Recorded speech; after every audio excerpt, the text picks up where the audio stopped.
No banners flew above the blackened towers and ruined keeps of Harrenhal when Prince Daemon descended from the sky to claim the castle for his own.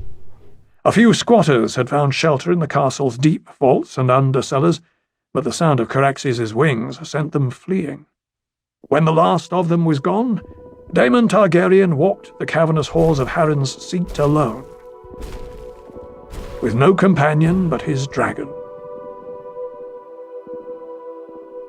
Each night at dusk, he slashed the heart tree in the godswood to mark the passing of another day.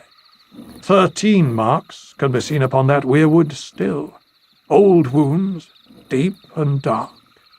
Yet the lords who have ruled Harrenhal since Daemon's day say they bleed afresh every spring. On the 14th day of the prince's vigil, a shadow swept over the castle, blacker than any passing cloud. All the birds in the godswood took to the air in fright, and a hot wind whipped the fallen leaves across the yard. Vhagar had come at last, and on her back rode the one-eyed Prince Aemond Targaryen, clad in night-black armor chased with gold. He had not come alone. Alice Rivers flew with him, her long hair streaming black behind her, her belly swollen with child. Prince Aemond circled twice about the towers of Harrenhal, then brought Vhagar down in the outer ward, with Ceraxes 100 yards away. The dragons glared balefully at each other, and Ceraxes spread his wings and hissed, flames dancing across his teeth. The prince helped his woman down from Vhagar's back, then turned to face his uncle. "Nuncle, I hear you have been seeking us." "Only you," Daemon replied.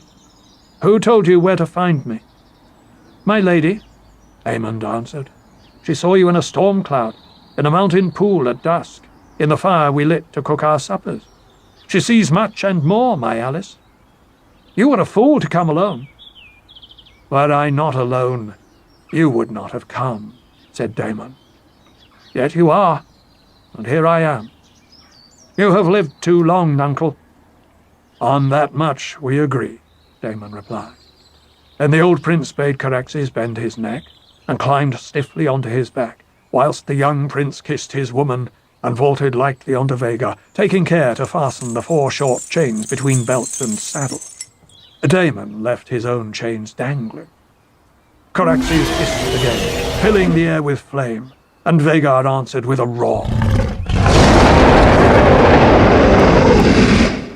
As one, the 2 dragons leapt into the sky. Prince Daemon took Ceraxes up swiftly, lashing him with a steel-tipped whip until they disappeared into a bank of clouds.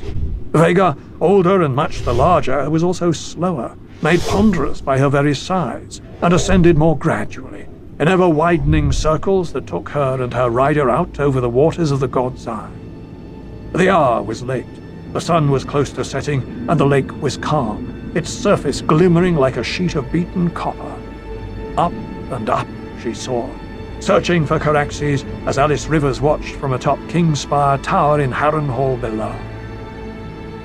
The attack came sudden as a thunderbolt. Ceraxes dove down upon Vhagar with a piercing shriek that was heard a dozen miles away, cloaked by the glare of the setting sun on Prince Aemond's blind side. The bloodworm slammed into the older dragon with terrible force.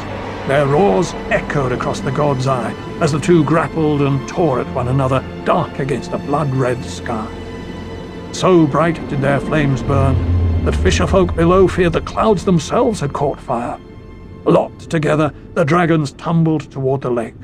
The bloodworm's jaws closed about Vhagar's neck, her black teeth sinking deep into the flesh of the larger dragon. Even as Vhagar's claws raked her belly open, and Vhagar's own teeth ripped away a wing, Ceraxes bit deeper, worrying at the wound as the lake rushed up below them with terrible speed.